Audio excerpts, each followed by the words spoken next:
Good morning. You are listening to the AFL Hour with Liam and Jeff on SYN 90.7 Swingburn on air. After a massive round 19, the ladder is starting to look more clear, with 4 teams fighting for the top 4 and Hawthorn sitting pretty 2 games on top. It was a big milestone round we'll go through, and we'll also look at the big stories of the round. You are listening to 90.7 Swingburn on air. If that was, if I could, by 1927, was it, Liam? Yes, it was. 1927. It was a big round 19, wasn't it, Jeff? Massive, more milestone than anything else. Oh, it will be known as a milestone round in 20 years' time. They wouldn't know it as a milestone round. You're the big history guy. Has there ever been a round like this, ever? No, not that I can think of. You can think of? With the AFL record breaking, the Geelong record breaking, a 300 game and a 427. Yeah, and I think there was like 3 100 games. Yeah. We'll go through them out. We started off on Friday night with Geelong getting over Bulldogs. Yeah. And you'll think it was their 6 points in the third quarter that really killed them. Oh yeah, definitely. Well, let's talk about the game. Let's talk a little bit more about the Western Bulldogs. Yep. Now, Liam, when I look at the Western Bulldogs, I see a good side. I see a final side. Oh, definitely. But I don't know about you. I don't see a grand final side at all. Well, they're pretty much half the team they were in round 1. I understand that, but even if they did have a full list, I still don't see a grand final team. They're too small. They're too small to play against the big sides. They're a bit like Richmond of last year. They had all that potential and just they didn't have that one thing that the grand final team has. I think it'll be easier to say that they're a little bit more like North Melbourne before Brown and Wade to Majak and all those guys. You know what I mean? Yeah. Now, here's the thing that I find in the Western Bulldogs. That the fact is, they got not enough tools to play proper premiership side type footy, in my opinion. Oh, absolutely. And I think they don't have a key ruckman. Where's Minson? What's Minson doing? He's out of favour. Should probably retire at the end of the year. Well, I don't know. I reckon he's in good form. I reckon he can pull up by next year. I really do think so. But looking at the game, I mean, Western Bulldogs are so good, and they've gotten to where they are today by very intelligent football in playing off your man.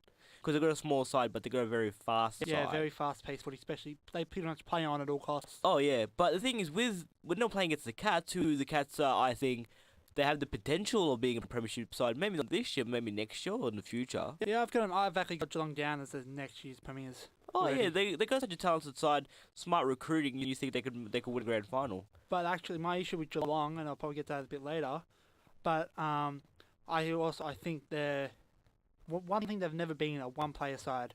Without Dangerfield, Geelong will probably be the bottom half of the 8. Oh, you know what? You probably think that as well. Yeah. Well, we'll go back a few weeks ago. We'll track back before I go through the rest of the round. Against Fremantle, if it wasn't for Dangerfield, Fremantle would have won. Actually, I'd have to agree with you on that point. And it was his third quarter. I think he had 15 touches and kicked 2 goals in the third quarter as well. Yeah, well, let's talk a little bit more about Dangerfield right now, if you don't mind. With Dangerfield, do you think he's just because he's playing much better than I saw him at Adelaide last year, much better. Is that because of pressure of him being brought to Geelong on such high stakes, or do you think he's just an all-round good player? Oh, I think he's an absolute superstar. Think he's an absolute superstar? Oh yeah. Or maybe he might be playing a different role at Geelong that suits him more. He's playing definitely a more responsible role, I like to say, than he did at Adelaide. Because in Adelaide, they had Thompson, they had Sloan, they had a bunch of other guys. But in Geelong, you don't really see that. You see him, they put him in the middle, more of that ruck rover type role. Yeah, then he can play down forward as well. Play down forward, and he looks like he's taking more responsibility. He reminds me of early days Bartel. Oh, yeah. Early days Bartel, putting his head over the ball, really going for it.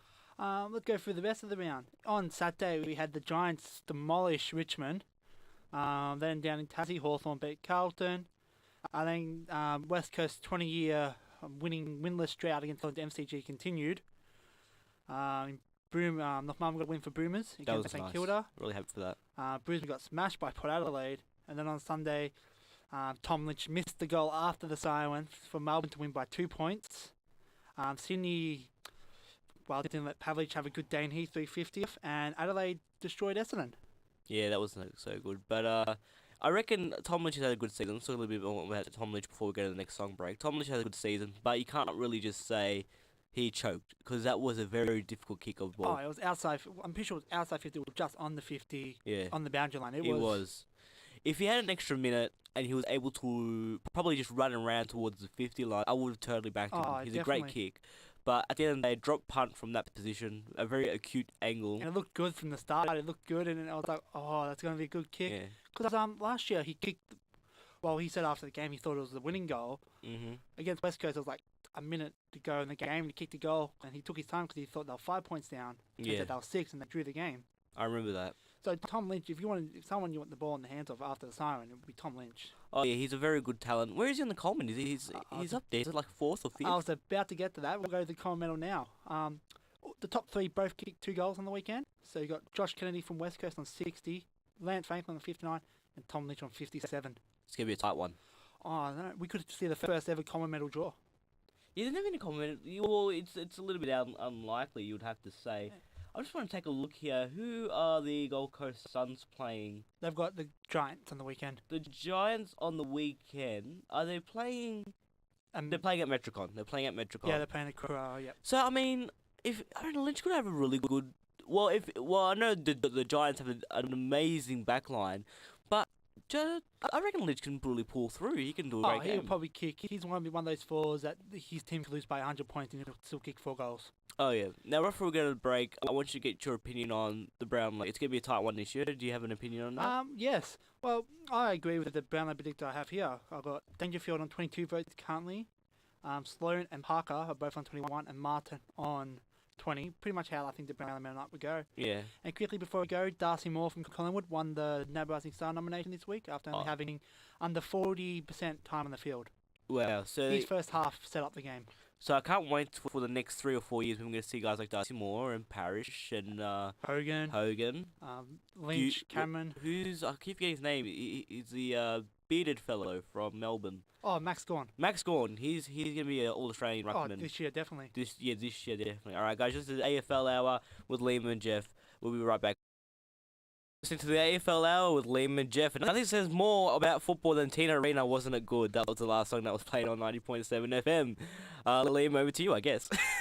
After that song. Thanks, Jeff. Well, we'll start off with the 2 coaches now that are very under pressure.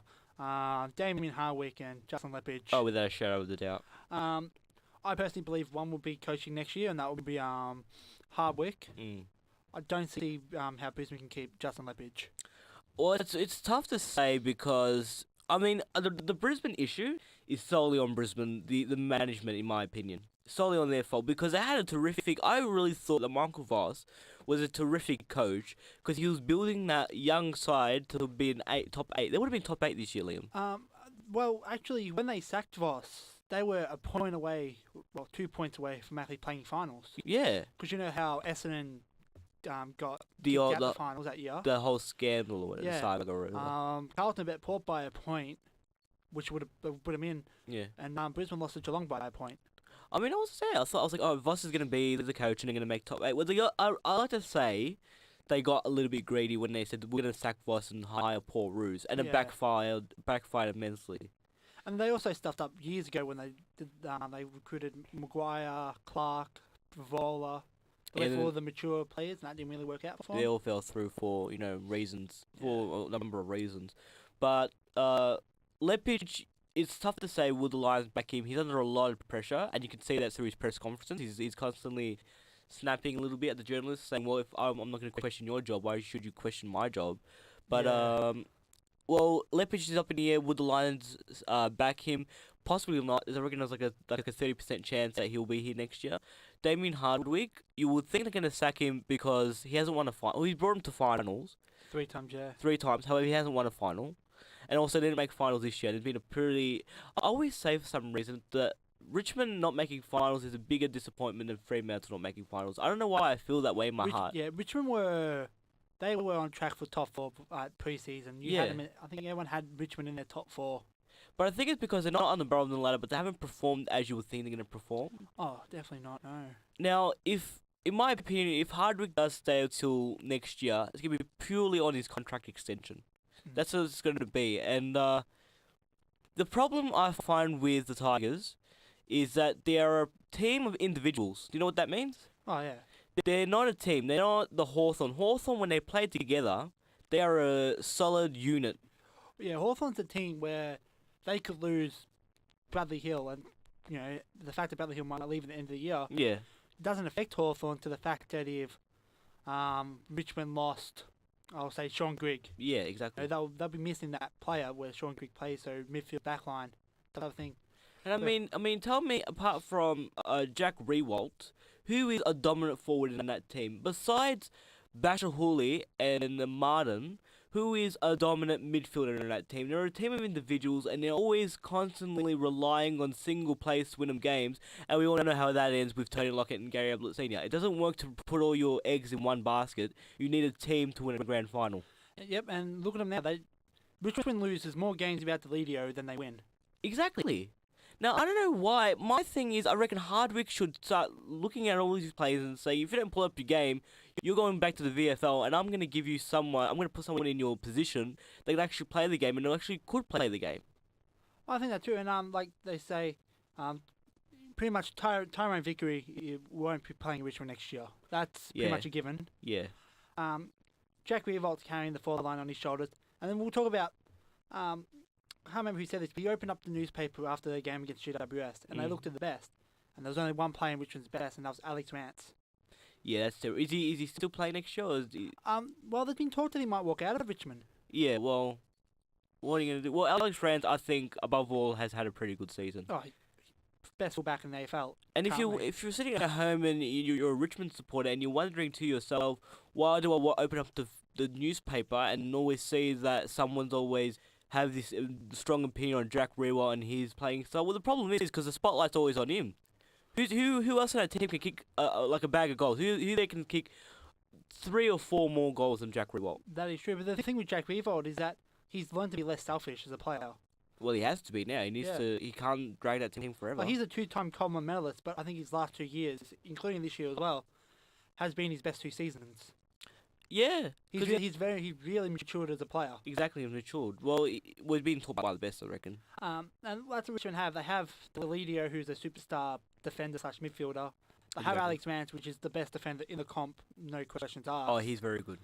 And you see that a team that lost by 88 points on the weekend would have lost by 188 points if it wasn't for him. Oh, yes. And you got Jack Rewalt.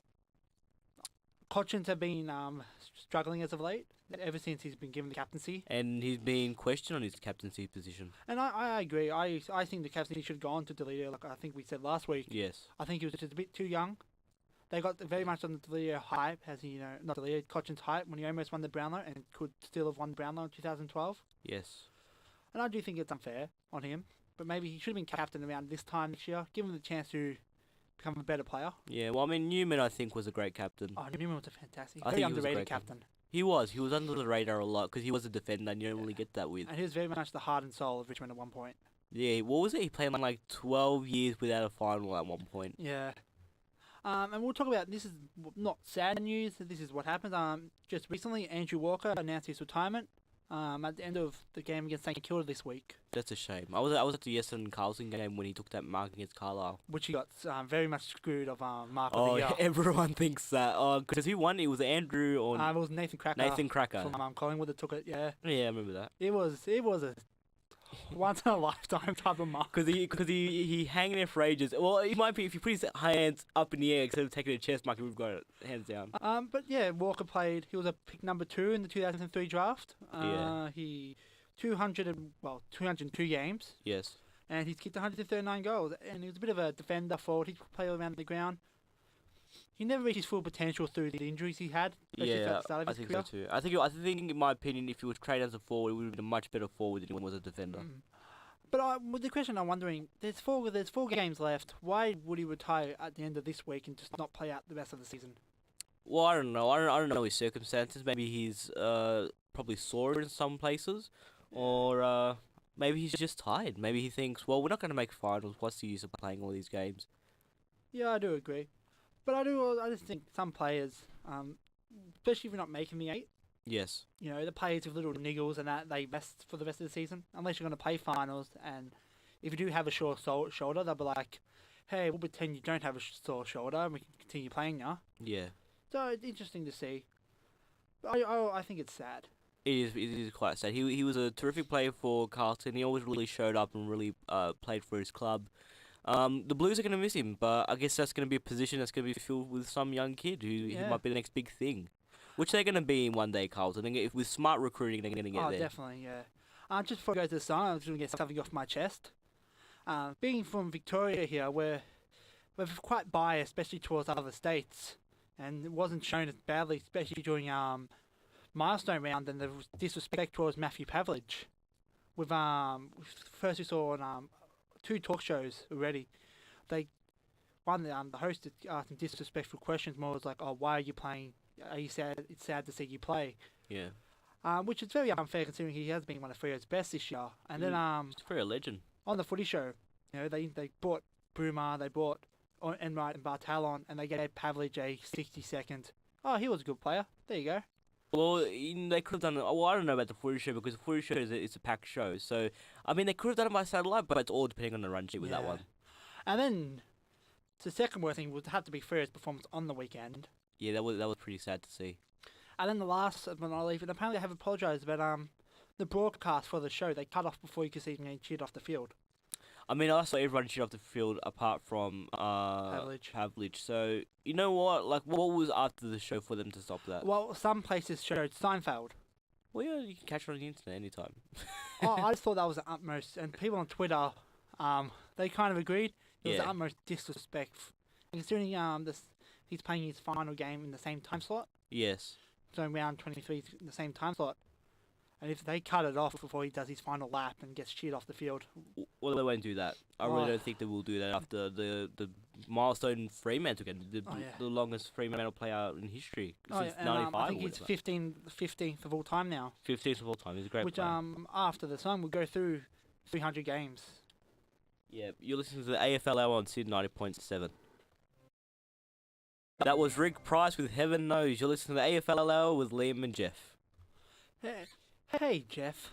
Hi. Well, are you very peaceful now with the... I'm loving the music we're playing today. Very peaceful. I love it earlier we had this big rattle. Show our AFL players more respect. Heaven knows.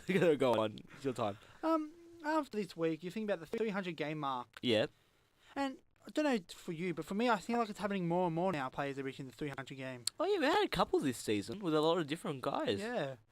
Made me think. I did my bit of research. And what team do you think had more 300 gamers?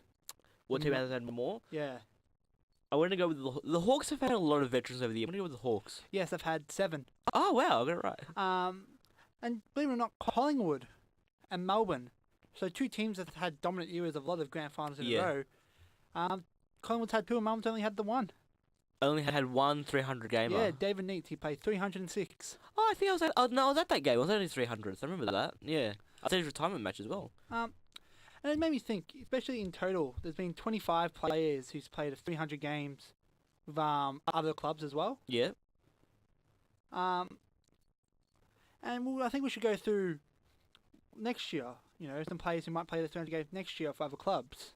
Who would play? Who's on the brink of it? What's Joe Watson on now? Because I think he'll be close. He's on 200.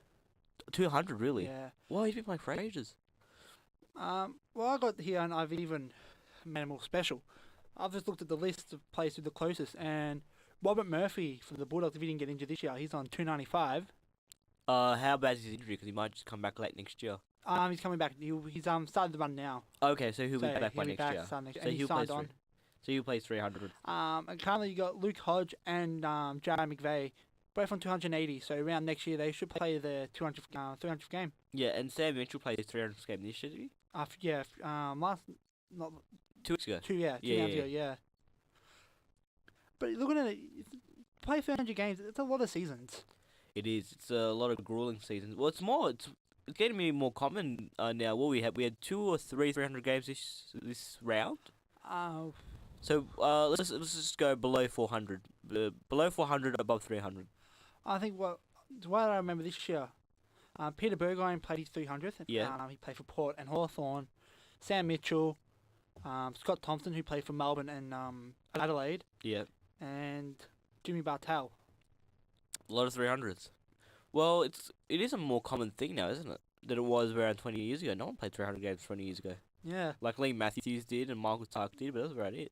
Well, last year alone we had two 400 gamers. Yeah, we did. That would never happen again. No, we will never ever get 400 games. Well, no, actually, we might. Because the thing is, we're getting more 300 gamers now, and I really do think it's because of sports science. Like, we're just getting, everyone's more healthier than it used to be. Like, back in, like, the 80s, whatever, everyone used to, like, smoke after a game. Like, that's barred now. You can't do that anymore. So I think we're just more conscious of our diet and how we train and how we do everything. I don't think we're going to get more 300 gamers in the future. Probably more 400 gamers. Yeah. Well, I'm looking at my list I have here, and I think Cullen Ward, who just passed a 100 game mark a few weeks ago for the Giants, the first ever player to do that. He's I think up to 150 now in terms of games. He's not old. What is he? 28? 26. 26? Yeah, he can definitely make 300 games. Oh, yeah. And he'll probably play in the first ever grand final for the Giants. If you would think about it. And I would have thought that Gary Ablett before 2014. For the injury started, he was definitely on his way to playing 300 games. Yeah, well, he's a different kind of player, isn't he? But I reckon if he can get into good form, he can make 300. He's just got to keep himself out of trouble, I reckon. Yeah. I think if Brett Delidio for Richmond, he's currently on 243 games. He's out for the rest of the season, but I think he has maybe 3 more seasons left. Well, I don't know if he's going to play in those 3 seasons with Richmond. I really don't think so. I'm a little bit on the brink with Richmond. Will Delidio play? Well, I don't know. Well, it's going to take a really good deal from another club to pull him over. Yeah. It's going to be interesting. Like, we'll get off the 300 game now, but talking about free agency, there's really no one big this year. Josh Jenkins was the biggest, and he's now off the table. What did Adelaide sign him? Yeah, they signed him, I think, for a 3-year deal last week. Yeah, because he was big. He was getting he was going back to Victoria at one point to get back with his family. Yeah. I think he's happy at the Crows. Why not? He's part of that rocket. Adelaide Crows probably have the best forward line in the league at the moment, and he's part of that. He's a big part of that. And then, like, last year we had Dangerfield. The year before we had James Frawley, so we didn't really have a big one. And then the year before we had Buddy Franklin. Oh, yeah. That was probably the biggest deal in AFL history, I reckon. What is it, like 32 million? I think it was 10 million for 9 years. 10 million for 9 years, my God. So imagine if he retired. There was rumours last year that he was exactly going to retire. Imagine paying that out. Guys, yeah, that's why I think that whole deal was just stupid. Yeah. Oh, so I'm talking about throwing money. Like, he's a terrific player, one of the great forwards of our generation. But still, you don't pay that much money and then get premiership players to take a pay cut. And they lost a good ruckman. They lost Munford because of all that. And, well, I think GWS is happy that they lost Mumford. Oh, yeah. Mumford's been terrific for him so far. Well, it's going to be interesting to see who players lose. And every trade period, there's always that surprising player who quits and a surprising player who resigns. Oh, yeah. Richmond's a club I think will lose a lot of players this year. Yeah, but you don't know. The thing with Richmond is you know they're going to lose players, but who are they going to lose? And I think Fremantle will lose a lot of players, and probably Brisbane. Brisbane always seem to lose a lot of players. I think that the Bulldogs, if they were smart, they would lose. I think if I was the Bulldogs coaching staff, if I was all of them, I would start getting rid of some Bulldogs players, start trading them in for some first draft picks, some second draft picks, get more young tools in there, because for some reason the coaching staff really works well with young players. So if I was the Bulldogs, start trading out your players, get some picks for them. Because I can see Bulldogs being a premiership side if they get the right formula. They need bigger bodies and they need taller bodies as well. Because they got absolutely decimated. I think the count was 177 contested possessions to Geelong to 150 contested possessions to the Bulldogs. They got dominated in the air, and they need more tools there. They need bigger bodies in midfield to take up, the giants of the games, and they need taller bodies to mark the balls in the inside 50s. Because Stringer's a great guy, but he's more of a small forward in my opinion. Talking about Bulldogs, we'll talk about the ladder actually. Do you agree that how many teams do you think can win it now? Because I don't see North Melbourne, I don't see Bulldogs, I don't see West Coast winning it this year. Swans, funny enough, I think are the dark horse of the round. You know what I mean? You wouldn't think they are, but they are, in my opinion. I mean, Well, actually, we'll talk about Swans now, quickly. Good time to mention. Did you know, and I brought this out, on the weekend, Fremantle had 12 players that played in the 2013 Grand Final. I actually didn't know that. And Sydney had 12 players who played in the 2014 Grand Final. Yeah. And Freo still lost by 90 points. I mean, you can blame weather on that, because Western Australia is somewhat of like a dry kind of state. Yeah. They don't really get rainfall, but Sydney does all the time. But, I mean, if that's a statistic, I mean, whose fault is that? Is it Confidence players. is it the players' fault, or is Ross Lyon not a competent coach that what he used to be? I think it's all the above. All of the above. But I think Sydney and Freo both tried to do the rebuild on the run, where Sydney's worked out, and I think they're second. Even though GWS is second, Mm-hmm. and the only reason why GWS cannot win the premiership according to everyone is because they've never played finals before. They're gonna get stunned, man. They're gonna get stunned. But like if this was 2017, and GWS has already played in the finals, you put them down as grand finalist. Oh yeah, you would say, oh yeah, they had a good season last year. They've still maintained their form. But you know what? Like they're gonna get definitely stunned, and not only that, you're gonna think of like the experienced players. Like really, Stevie J is the one who's gonna kill it because he's an amazing he's an amazing finals player. But then you're gonna think of yourself, well, how's Phil Davis gonna do in that final? Because he's played finals in a while. How's Tom Scully gonna do? I don't think. I'm trying to think. I don't think. Reece Palmer never played finals. No. He wasn't a part of the 2010 Fremantle final team. Phil Davis never played. Like, in 2012 he was injured. Right. No, he didn't play for Adelaide in 2012. Yeah.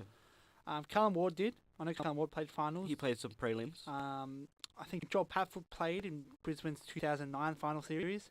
Brisbane's? Yeah. Oh yeah, you're right. You're exactly right. Yeah. But yeah, so as much as I said, I think 3 teams can win. As much as I said that West Coast, North and Bulldogs cannot win, I do only think that Hawthorn, who I even forget it first. I forget Hawthorn's first because we were so fixed on the top. Oh yeah, we were third always to like, fifth. yeah, they're gonna make top 4, 8. Well, we don't know. Because GWS to Adelaide, so second to fifth, are Yeah. all on the same amount of points and it's only percentage. And that's how you see the top 4, and you forget that Hawthorn's 2 games clear. Yeah. Well, I reckon if Adelaide can maintain that run off of half back into the forward line and really get the ball to Tex Walker, Jenkins, Eddie Betts, Leon Cameron, like just all those players. Leon Cameron. Sorry, not Leon Cameron. What's his name again? Charlie Cameron? Is Charlie it? Cameron, Yeah. I think I'm talking about. If they get to those guys, they can definitely win. If they keep their heads, they can definitely win. Well, I'm a little bit superstitious. I love superstitions when it comes to football. Well, the funny thing is, in the past, whenever Hawthorn's won a grand final, they've been beaten by Richmond. And Richmond lost to Hawthorn this season. So what does that mean? Do you think they're gonna? Oh yes, I do remember them talking about that. Yeah. Are you superstitious? Do you think that stuff can work? Oh, see, I'm a very statistic person. Yeah, I'm not. Like, Yeah. I like looking at the stats and stuff. Like, GWS can't win the premiership because they've never played finals. Yeah. Hawthorn can't win the premiership because only one team's done 4 in a row. Type of stuff like that. Well, yeah. Well, I was talking to a friend and I said to him, well, Brisbane could have won that final, but they brought in an injury side against Oh, Adelaide they were Power. too sore heading into the Like grand Jonathan final. Brown was hurt. Like the Scott was hurt. But they had that rule back then where a game had to be played in Victoria. So remember, they played their home final against Geelong at the MCG, where Port got to play St Kilda at Yeah. Amy Stadium. Oh well, look. Before we go to the side, I just want to say quickly. I reckon if it came down to it, I'll back the Crows, the Cats, the Hawks, and the Swans to make grand final. And I don't know about you, but I would love to be shut up by the Giants. Wouldn't Oh, it be yeah, good if they could shut us all up?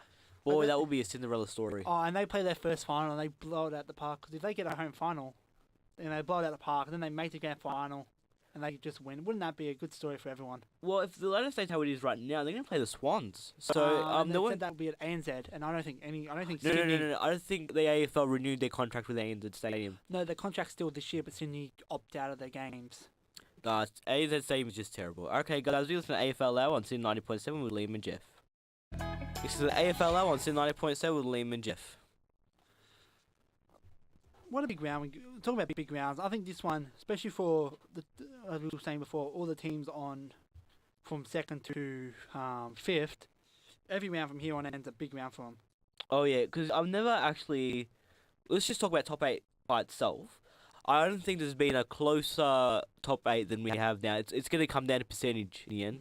And especially that all the top 8 teams are playing some pretty bottom of the table type teams. You'll think that they're going to do quite well. Well, we'll talk about that as well. We'll talk about because this round alone, you got Geelong has Essendon on Sunday, and on Saturday night Adelaide has Brisbane. Adelaide has well, it doesn't really matter where they're playing because Brisbane's not a really informed kind of side. But they're playing here or in Adelaide or Brisbane. Adelaide. Oh yeah, well yeah, I'll back Adelaide to the hills. And Essendon's playing Geelong at the Docklands, so Yeah, well, no, Essendon always pulls out a surprise against the big sides. Have you and noticed Geelong has that? struggled against the lower ones. Yeah, they do. Well, it came down to the wire at the start of the year when the Cats played the Bombers. Oh, I think Geelong ended up winning by 30 points, but it wasn't a convincing 30-point win. No, I remember it was at the MCG, and it was quite close to about 3/4 time, and then the Cats really kicked it into high gear. in saying that as well, like, I think the two danger games will be the Swans playing the Power, Yes, big. because Yeah, the Power's best can match with anyone but their worst.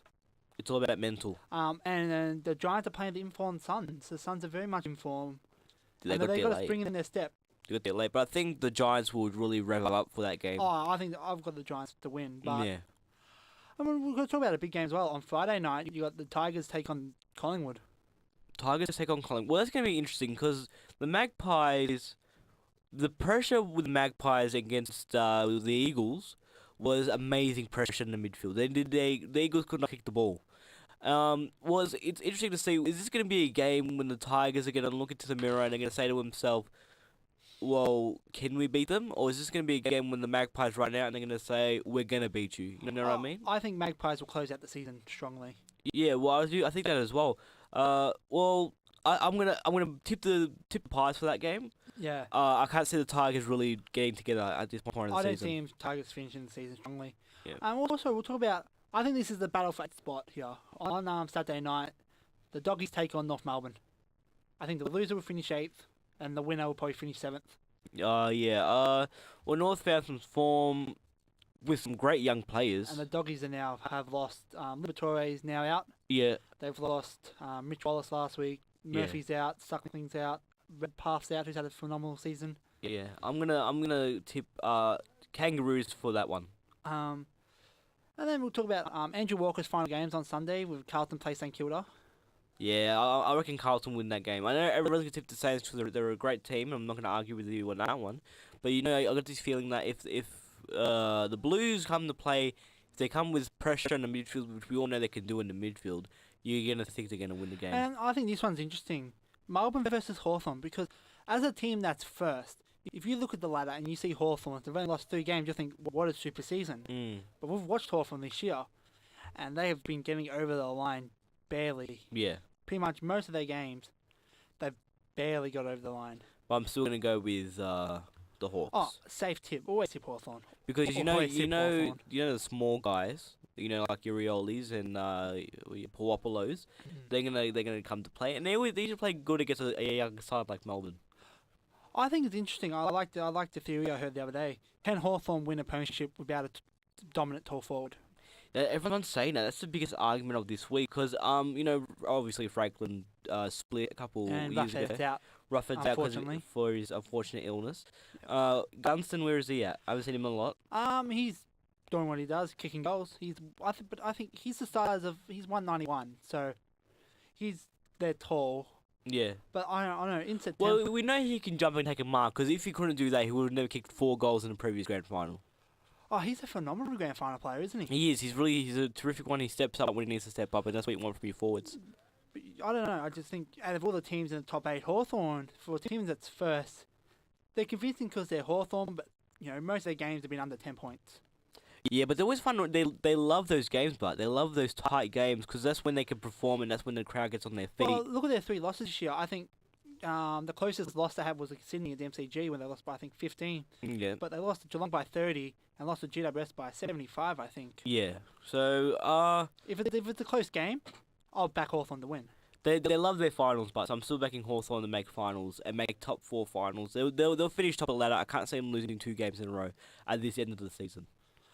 And then we'll go to the final game of the round. We got the Dockers take on West Coast in the Derby. I can't see West Coast losing this one. But they're a chance. Oh, They're always a definitely a chance. chance because they haven't been in good form. They've lost a lot of players. Regardless, they have lost a lot of players. Nat and Nui might be coming back pretty soon. But the fact of the matter is they don't have that grand final time. Well, let's talk about Dominic Ruckman. Sandilands might be back as well for Freo. Yeah. And that's a big, no pun intended, difference. Oh, yeah, you're right, exactly. But Eagles, they should win. I'm not gonna tip them as being an easy win. Well, it is Pavlich's final derby, and No one loves the big stage as much as Pavlich. Damien. Yeah, exactly. So don't be surprised, even if Freo loses, don't be surprised if he has a 6-goal game. Yeah, exactly. Guys, listen to the AFL Hour on Sin 90.7 with Liam and Jeff. We're going to put a song right on. After the song, we're going to wrap up the show. You listen to Sin 90.7.